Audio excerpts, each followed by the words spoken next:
This is Dungeon Not Included, the actual play podcast for the adventurous listener. Hello, everybody. Welcome to Dungeon Not Included. Today, we are not actually going to stream the game because we have a sick player. But Mark has joined us again to chat a little bit for tonight, and we'll probably cut it short, but we'll give you at least some content. Yeah. precious content. Sweet, delicious content. Yes. I've been hungry for it all week. Missed you. Sometimes I get to catch the movie night. You know, that's kind of cool. Nice. I don't get to pop in and talk because I'm trying to save my resources a lot too. While I'm watching. Yeah. But yeah, when I really appreciate the mix of like gaming and movie content and like entertainment, all, you know what I mean? It's like all the things I like. all the geek stuff you could possibly swallow. We even had 2 threads for the Super Bowl, one pro and one con. Pro Super Bowl and con Super Bowl. Yeah, basically people who were talking about the game and the commercials, and other people were like, well, puppy ball is adorable and I refuse. And all right, fine. How about that halftime show though? Yeah, it was pretty good. It was the geriatric rappers. It was great. Everybody I knew. It was so throwback. I love it. Right. They were like, oh, it's the 90s all over again, or 2000s. I felt relevant again for a brief moment. That's all you could really ask for a halftime show. I felt pandered, but it was cool. Yeah. No. And my friend was like, Mary J. Blige became Super Saiyan. I'm like, yeah, right. I'm okay with that. But yeah, it was a great show. So I really enjoyed playing last week with you, Mark. Getting a little bit of a window into Poly and seeing what Poly can do. It was a lot of fun. Things worked out really well for me, and I'm excited about it. Well, I'm eager to get into the larceny that Punk Bunny and Mongoose are about to perpetrate. Yeah, so. Yeah, we got to keep it crimey. we left a nice hook there that they see something juicy and valuable. You know, we don't know what it is exactly. We're going to figure that out, but that there's definitely a shell on premises as well as security to prevent her from just going in there and getting it. But it's something valuable that's like worth money in the game sense. You know, it's going to whoop, whoop, whoop, make the suitcase more full before you leave. Yeah. And stealing from COP is always fun. So, yeah, my idea is that COP probably has access to some like leftover police drone or something. Okay, and, nice. That's the Hightower shell that we're gonna bring in. It's basically like a remote controlled, machine that's gonna mess you up. Love it. Awesome. That sounds fun. Yeah, I don't want them to be on patrol, right? I want them to be like randomly doing something that's outside the schedule. So it's like something that you wouldn't have predicted, but you still have a chance to do something. Yeah. Right? Because you'll hear it coming, stuff like that. It's not like it's going to be quiet. They could definitely be going back to base for a hookup because, as I recall, those movies they were very randy. It was teenage sex romp, but with rookie cops. So yeah, somebody's trying to make out with somebody. As I remember, the grandma was very attracted to the like Mahoney guy or something, and also the other cops. She kept hitting on him while she was getting her gun loaded up. Yeah, that sounds right. Yeah, I'm just like, okay, well, that might not make it into our game, but I'm thinking about that in the back of my head as a threatened consequence that your show takes a hit to a viewer count. Right. No, I'm just mad. Yes. So no, I'm but it curious. has been nice having you on. So Yeah, definitely, it has been. I'm curious, Oh, well, it's been Brendan, my how pleasure. did you stumble upon Runners in the Dark? Runners in the Shadows. Runners in the Shadows. I did it because I mentioned your name. Somehow, whenever Brendan comes up, Yeah. it's Runners in the Dark. That's funny. Yes. It came up because I mentioned somewhere online in some forum I was in, like Discord or something, that I liked Shadowrun, and somebody was like, "Oh yeah, somebody has made a Blades in the Dark hack of it," and so I had to check it out. So that's how I came across it. Nice enough. So because I was hanging out with a whole bunch of indie nerds, so. I was gonna say there has to be an indie link there because Yes. Blades is not like the most famous game. It's one of the most famous indie games, but Yeah. Only because of recent late. It's not like it's really seeped into the consciousness that broadly. Right. And it's only people on the kind of edge that are in, the cutting edge of role-playing games that would really be like already aware of Blades, and willing to try something outside of Shadowrun. Right. Yeah. Huh? Right. Yeah, like a lot of indie game designers. So yeah. Such as? Can you name them or no? Or do you name the game at least? I want juicy content too. You want juicy content too. I'm friends with Jason Morningstar and some other folks. Right now, the person who mentioned that to me, I'm trying to remember who it was. Oh yeah, that might be nice to know if you can remember it. You don't have to tell me now, but yeah, I don't recall now. But yeah, that's cool. But yeah, so you got it content there for the Patreon. We'll remember, it's a 5-second video of Brendan going, "It was Mark." It was Mark. So this leads directly to Mark. What made you want to adapt Shadowrun-ish, to Blades in the Dark? Well, so it actually began, I think, was my childhood. I played first edition Shadowrun. Oh, wow. And I also, I loved that. Second edition was actually the one that my friends would play with me, but I played first alone for a while. Like in my head, like I was like, Oh my gosh, it's so good. It's so good. Yes. And then I was like, oh, second edition just came out. I'm buying that. And instead of borrowing my friend's book, Right. So, and I was just a kid. Like I was like, Mom, I need $50 or something ridiculous because it was pretty expensive to get a book like that printed. Yeah. That was like more like $100 today. Right. And when that came out. And so, yeah, it was like really important to me. And it made a huge influence on me. The novels, also things like Blade Runner. And I had a huge love for like Ghost in the Shell. I had discovered Akira around that age. Mm-hmm. Man, it was just like there was just a torrent of cyberpunk that I absorbed before I turned 18. So this was my love letter to that, as well as the weird ones where they mixed in fantasy. That was the thing that really brought me in to Shadowrun, was that, we've got all these weird things too, like spellcasters and artifacts, but we've also got made like head computers and like AI that'll destroy us and stuff. Right. Yeah, I think that's what I like about Shadowrun is the mix. It's fun. Yeah.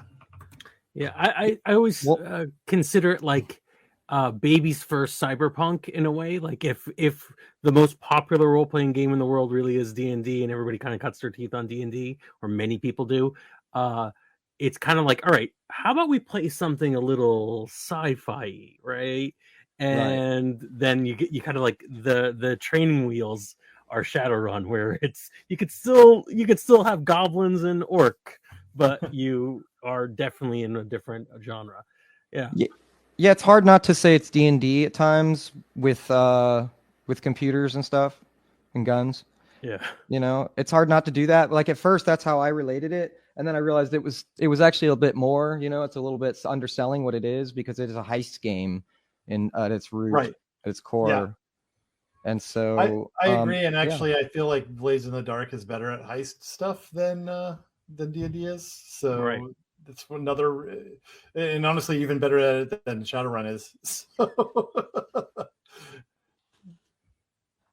Yeah. So the ways that the other things that I'm trying to emulate here, right, is also like there's some recent works.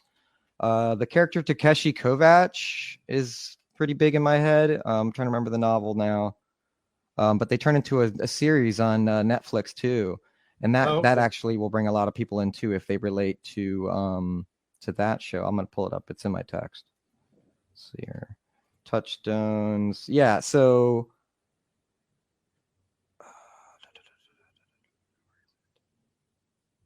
sorry for the delay here, but oh, no worries. Maybe I didn't. Oh, Altered Carbon by John Lennon. Oh, all right. Yeah. Right. Yeah, okay. That. It's also Dredd, right? Judge Dredd and Dredd the movie, and like Minority Report. You know what I'm saying? It's that kind of stuff, like where there's heavy conspiracy. That's the other thing that made me go, man, this is not going away. Cyberpunk's here for good. There's all these movies coming out. Oh, Elysium, right? Yeah. That movie. I was like, what would that be like with mages and stuff, and like orcs? And of course, you can't forget Bright, Netflix original Bright, which didn't offend anybody. Right. It went over so well. Yeah. Oh, man. Yeah. So I guess it just lends itself. Yeah. If you're talking about, if you think of it as a heist game, the Johnny Mnemonic, the Neuromancer, the, cyberpunk, get the data and get out, then it makes sense for Blades in the Dark for the bones of the system compared to if I had to rank them, it's Neuromancer, then it's like Akira and Ghost in the Shell. It's like those three are the main core of this game, and then you get the other stuff on top if you want it. It's all optional, but it's definitely there, all the stuff you want for like weird fantasy races, clones, cyborgs, all that. Kitchen sink. Like I was like, I want everything, because that's the game that made me so like my mind just went, it was a game with everything. That's neat. Yeah, we've said several times on the podcast that like cyberpunk is now, like it's weird that so much of the things that we considered futuristic 10 to 30 years ago are just commonplace now, but still the idea of the near future is, I think, ever present. We're always going to think that we're just a few days away from some dystopian, horrible version, Black Mirror version of our future. So yeah, fun place to game, I think. Right. Good way to want to live there. Yeah, you don't want to live there, but you don't mind visiting and gaining some coping skills by role playing in it. Yeah, this is actually a portion of the process, right, where you're talking about these things that you like and what you don't like. That I think is really important to the game. I'm not sure if you guys did this, but there's like a setting the stage thing where you're like, what's the timeline here? What year is it? You know what I mean? Like, are we talking about a fantasy 2020? Because we're already past that, right? Or are we talking about actually 50 years in the future and we're going to think about that? Yeah, I don't think we were that specific. I honestly, we did a lot of making it up as we went along. So I think that was sure. That's fine. Yeah, that's fine too. So one of the things that I do like to do though is think about like why are we setting this on Earth, right? Why is it a fantasy Earth, right? Why couldn't we do Mars? The reason I think why I didn't really build in a Mars thing, even though it seems perfectly fine for a game of this, it would be great. You'd have to do your own work on it, because I wanted to support the core experience, which I think is this fantasy Earth. And we're saying something like, this could be Earth one day, or us. This could be us. Like, don't let it happen. Right? Don't let it happen. Let's indulge that fantasy, though, and set aside, like, but set aside the real world, but also remind ourselves of the real world. Right? Right. When the more fantasy you work into something like this, the more detached it becomes to what you're trying to say, which isn't necessarily a bad thing, but like science fiction holds in many ways holds up a mirror, uses a one little allegory or what have you, and we can explore something that may be broken or interesting about our world. But then you also have kobolds everywhere, and that makes it a little bit more out of place. And once you get to the point where like this is a futuristic Greyhawk or whatever, or Pern or whatever, I mean, like, okay, that could be interesting. It could certainly be. I mean, it worked for Eberron. You know, there's an idea of a futuristic fantasy setting could be kind of fun, but you want to ground it on some level so that you can say something, or more easily say something. So yeah. I think actually one of the reasons why we didn't have that zero session setting the stage with Brendan is so much of this podcast. I know only like 3/4 of us are of a certain age, but like we wanted that nostalgia of playing Shadowrun, but in a game that felt better. So like we wanted it to be as much core experience as possible, right? Does that make sense? Yeah. Like I loved the fiction of all of the Shadowrun stuff, and then it was like I want something that'll take me there, and I can tell a story there, and the players can be there, and they can tell stories there, and it just be like our own little TV show, you know, where we're not like going, oh, right? I'm tapping right here like on a calculator, you know what I mean? Like, right. Just all right. Roll 15 D12 plus, 36. Now subtract and carry the one. There was a lot of complexity that I felt I was getting from traditional cyberpunk role-playing games that I tried to hack and add fantasy into, as well as the core, of this Shadowrun experience. It was like both of those were kind of getting in my way. And also, it was like I felt like I had the skills to make this game.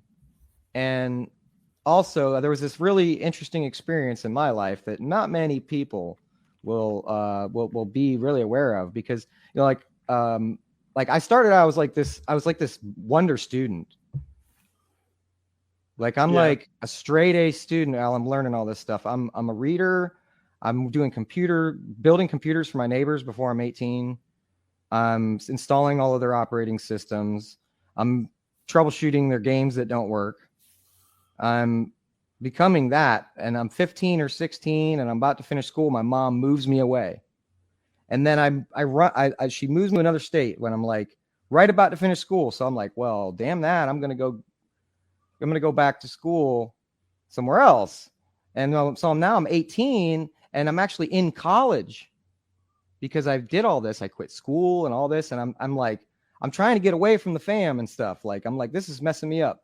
And then I end up getting arrested for crimes with my friend, me and my like childhood friend, and like I guess he was planning to rob this place, man. I don't know. And I got arrested because I was with the guy. I was just with the guy, and so now I go to prison. So I get out, and I'm like, I'm trying to play role-playing games with people in prison, and I realize I've got all these skills. I can do something with this. You know what I mean? And I'm just, it dawned on me like 10 years later that I should write this game. I was like, I'm the one who has to write this game. Cool. You know what I mean? Yeah. Like I've got the experience to talk about it and try to impart that to a fictional way, but I've also got the like professional mind enough to actually finish it. Yeah. You know what I mean? I'm not just a loose cannon that's like the guy to, you know what I mean? It has this experience, you know what I mean? Yeah. So it was definitely like, it was like an aha moment when I saw Blades in the Dark, and I went, oh, I'm in love with this. And this is the game I want. Really. I want entanglements between missions, right? That make things that interesting and complicated. Like you might get sent to prison by accident, because that can actually happen, right? You didn't even plan for it, but yeah, you can totally, your life can just change in an instant, especially when you're like involved with criminals or whatever, you know what I mean? Right. Which I kind of was and I was a little naive, but yeah. I could have probably, if I wasn't, whatever, if things were different, right. I wouldn't have gone. But now I can talk about all this stuff and impart that through a text that I think people can have fun with this and maybe stay out of that experience, right? If I had this game when I was a kid, it might have saved my life. You know, I might have never wrote this game though. Right. So it would have been different. My life wouldn't have been the same. And right? then you get into a causality problem, and everything goes falling apart. Yeah, because now, don't time travel it, but you know what I mean. Like, I want to still exist as I am. The chief lesson of this is do not time travel and impact the present or the future. Yeah, that's I think the interesting thing about Shadowrun is that at its core, it is a criminal heist kind of situation, and I think that's something that, you know, if you're approaching it as just a straight adventure game, it's not going to be as good as if you're looking at it from that perspective. Right. So yeah, the entanglements and the consequences, and actually and there's a little bit of this in Bulldogs too, which we played back in the day, but the kind of hopelessness, the hamster wheel, right? Everything I do to try to get myself out of this life gets me back into this life worse. You know, and there's something cathartic, I guess, of playing characters in that world, because there's a shadow of it in our world, even if you had a blessed existence and didn't have any prison time, right? You just, every day you go to work, every day you get a little bit more of that debt chipped away, and you're back at it again the next day. So, like, I get it. Yeah, no, if you get caught, you're screwed in this game. And so that's built into the system, that you trauma out or you just end up being like ruined for crime. Because my experience is that, like, I couldn't be a criminal now. I'm coded, man. Like, they got my DNA and stuff. There's no way I could get away with the thing. I'm just like, I got to be legit, you know? Right. Like, there's no like, oh, I might join the criminal life. Not for me. Because I, you know, yeah, no, hell no. Like, I don't care about that. Like, but at the same time, I'm not going to go pull any heists. And I think that it should be like that for the runners, especially when it's dystopian cyber future. Yeah. Like, you're screwed. Like, they're going to have your evidence everywhere. They're going to read your face the moment you walk outside or walk through a judge door or go into the wrong government building, just pass the wrong cop. You know what I mean? So that's all the stuff you're going to play with on the table in this game, is the stuff that I imagine about the future for these criminals that get caught. It's going to be all that stuff. And the GM can pull on that, or they can make it just like about fun stuff. Like your friend doesn't like you anymore and like threw popcorn at you for interrupting their movie with your heist. When you barge in the door, you know, and you got the criminals in your arm, you're like, just be quiet while we hang out with my friends for a second, you know, like, like, oh no, you've ruined that relationship. Now it's a show of Friends, you know. I don't know.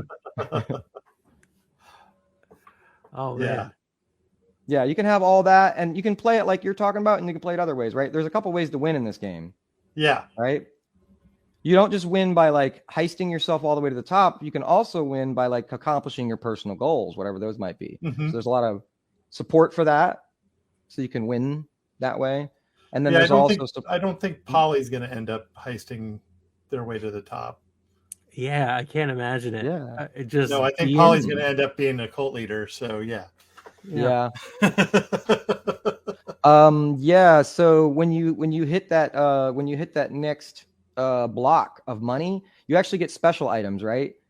So these 2 new special items could allow you to pick like an entourage that would like expand your cult, or you could actually get cult item, some kind of special artifact to lead them, or something cool to like show them the way, like a Mother Mycelium statue or something that does something cool. You know, I don't know. No, I do love the fact that like a character like Polly is living a life of crime without being aware of it, right? Not at all really knowing that they're doing anything wrong, and sort of like it's just what they're doing to get to that point where they can realize their best self. There's a lot of different ways to play the game. I'm interested to know what Punk Bunny's after. Probably money, right? Yeah, money and prestige to start, but I think there might be something deeper. I'll have to figure that out. Ooh, neat. Yeah, I'm interested to see what kind of web can be weaved with a crew that runs with their fixer. Right. You know? Like the fixer's there to try to make sure things don't go south, or are they actually there to like, look, I'm part of this now. Right. Yeah, like why does Punk Bunny join us on this particular mission? It's almost as if she thinks there's something like there maybe that's what you're looking for with Mongoose, right? You're looking for the thing that you're really looking for. Like you could give a damn about this mission, but really this is something else. You got ulterior motives. Well, and Punk Bunny's positive or negative. Punk Bunny's description is a data miner, so I think it's definitely data related. Everyone's ring passwords. Yeah. Get every camera in the city. Yeah. That'd be pretty awesome, though. Yeah. That'd be neat. I'm sure Punk Bunny has some web of NFTs and other such linked materials that provide data as well. Yes. So you could kind of expand our mind, or the AI is working on that at home for her. Yeah. Every frame of the original Police Academy Citizens on Patrol movie has become an NFT worth millions. Somehow no other NFT made it. Just that one. Just that one. Yeah. Just that one collection. Interesting. Cool. We've been on for about a half hour. I have a question for Mark that's unrelated to the game you wrote. What are you playing now? Like, what do you do? What do you play for fun? At least right now, these days. Oh, that's a good question. So, as I was alluding to with Brandon before, I'm actually playing some D&D 5th edition. Okay. That game is about complete and is going to start up with a new potential game. I think I've talked him into runners because 2 out of the 3 are into it already. Neat. Very cool. Yeah. So I think I've talked them into runners. They're already doing heisty. I'm a player in this previous game, so there was a GM that was doing Waterdeep. Okay. Yeah, so we did Waterdeep, and I think it's the one the dragon. It was like related to the Dragon Horde. I'm not sure, or Horde of the Dragon Queen, but it's not quite that one. It's the other one that's not Horde of the Dragon Queen. Because I deliberately blocked it out of my mind. I didn't want to go look it up like I normally do. Yeah. Whenever I hear about something cool, It all just sort of becomes like vaguely familiar Fantacrap now. Like, and I say this with love. Like I'm like, oh yeah, that sounds familiar, but I'm not going to place any of it. The only thing I remember distinctly is the lasagna golem. For some reason, the lasagna golem in some free adventure Wizard of the Coast had. I could maybe even stat it out. It was a golem made of lasagna. I missed it. We've lost Brennan. Putting it. I know. I saw that. I'm trying to cover. So lasagna golem. Lasagna love. No, that's not it. I could go into lasagna. There, this was this was when the Open Gaming license came out, but it was an official Wizards of the Coast thing. It was this cute little adventure. I think it was a low level adventure because I think I ran it 100 times for people.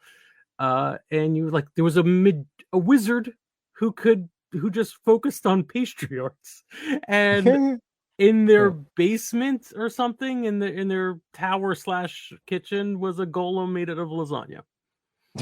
That's kind of amazing. Yeah, no, it was great. It was absolutely great.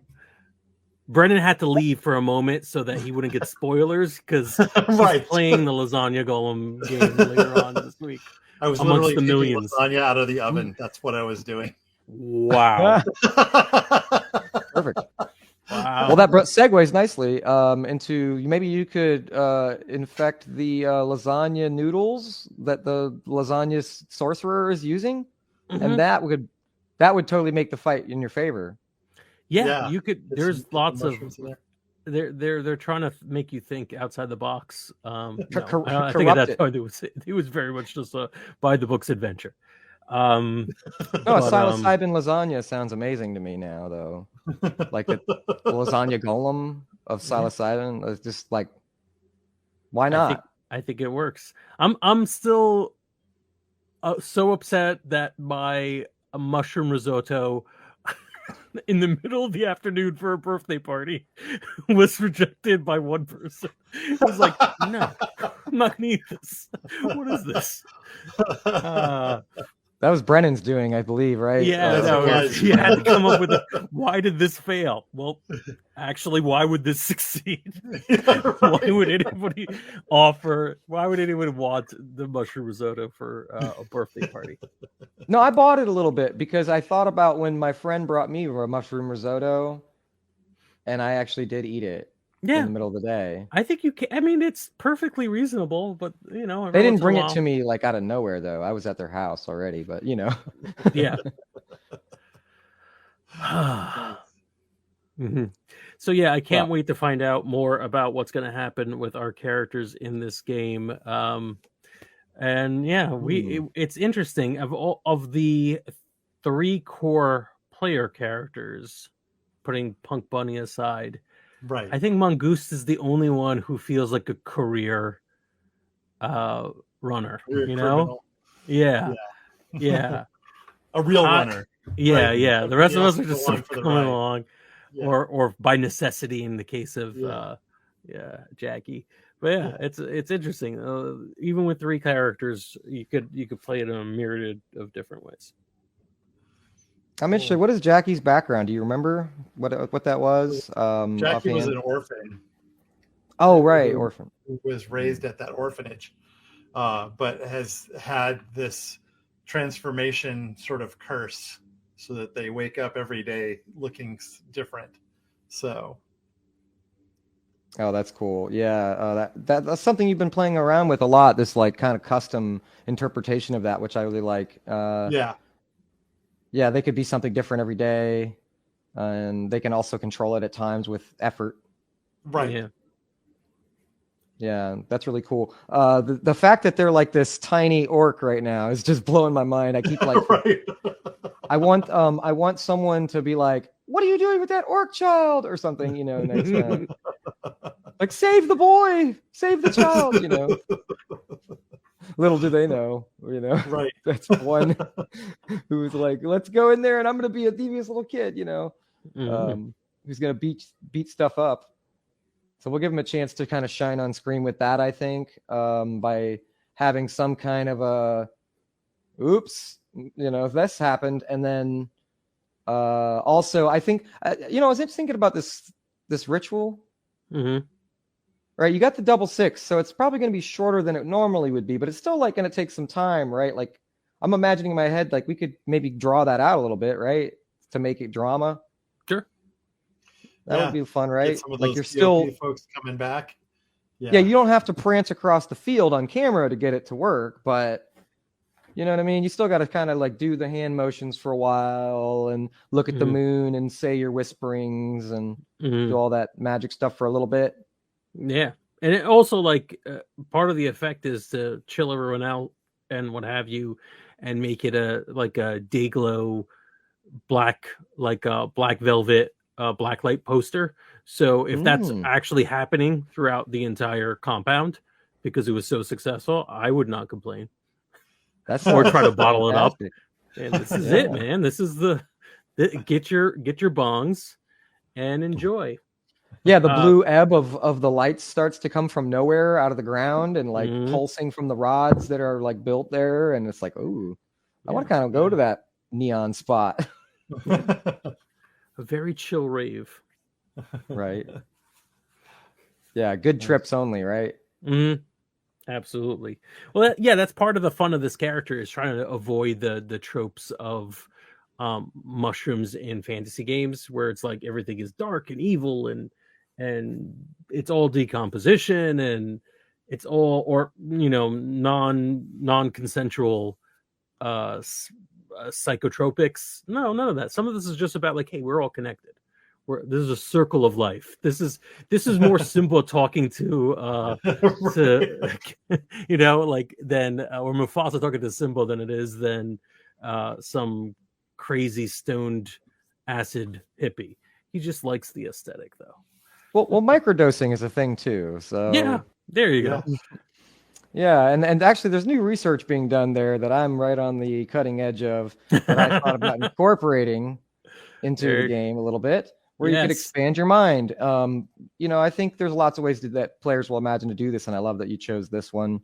You You know, it's like a big focus of your playbook now too, because you've chosen the mage and made that your what do you call it? Your tradition. That's your tradition. You know what I mean? It's like you believe in that, so that works. Right. And that was the other thing I loved about Magic in this this kind of kitchen sink setting. You know what I mean? You could kind of bring in lots of real world stuff and also your take on that. Right. Yeah, that's always fun. As opposed to looking through like a spell list or something. Well, it's probably really good. This is really good to talk for Brennan to be listening to, right? To figure out what you want out of your budding cult. Yes. Yeah, because we can aim some stuff that way as we go forward. Yeah. Yeah. Yeah, it's not get everyone stoned. It's get them all enlightened or something, right? It's like that. Exactly. Yeah. Yeah. All this came from watching some documentary about fungi the day before we played the game. I was like, yeah, that's my thing. I like that. Nice. That's great. Should we do some wrap up and social media handles and stuff? What people can expect for the next couple sessions? Well, I think we're going to have Mark back next week. So we'll be wrapping up probably this run, right? I'm thinking so. I think it would be nice to wrap the run up, but also have a little bit of time to do some downtime so I can get into that. And then I can just pass the boat back to you, Brennan. Yeah, that'd be great. Unless it's like everyone's just like, oh my gosh, fire Brennan. But then I'd say, no, make me a player. It's nice to play your own game instead of run it. That is nice. Yeah.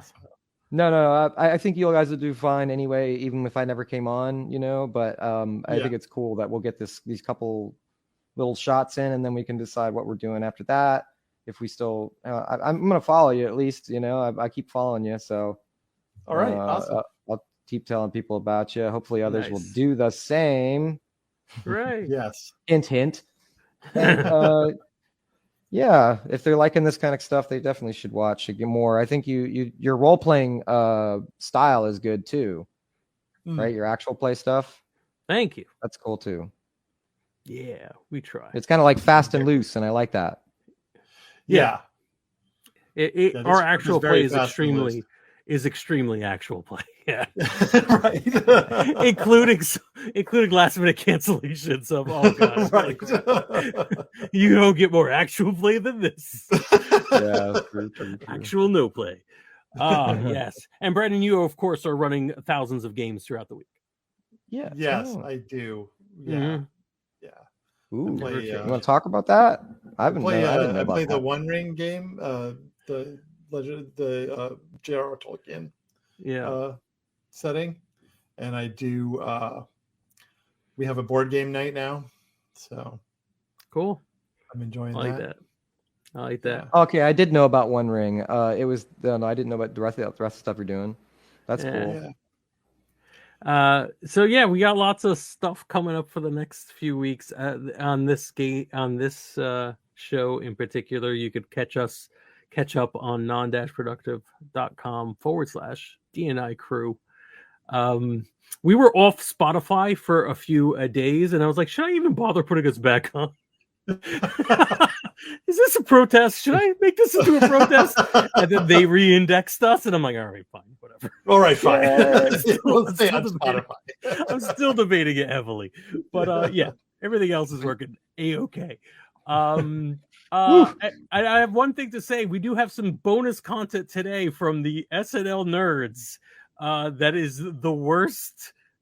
It's two not football people talking about a football movie the day after the Super Bowl. And I'm like, why did you even bother doing this? Like, it's an SNL movie, The Longest Yard. I'm like, all right, fine. It's a joy. I think people will like it. Yeah. But until next week, right? Yeah. All right, I'd like to find a way to talk to y'all, each of you, a little bit in between. But yes, until next week for the viewers. Of this show. All right. Well, we're signing off for now. Thank you all for watching. And catch up on the podcast. We'll be back next week with actual show, actual play. Hooray!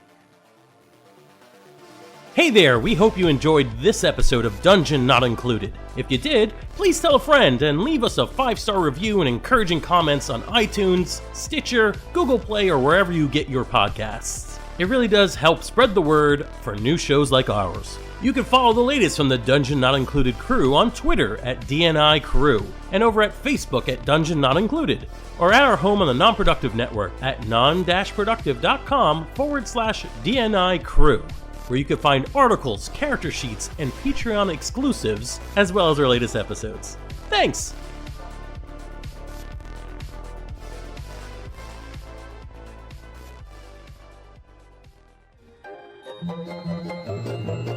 This has been a non-productive media presentation. Executive producer Frank Hablawi.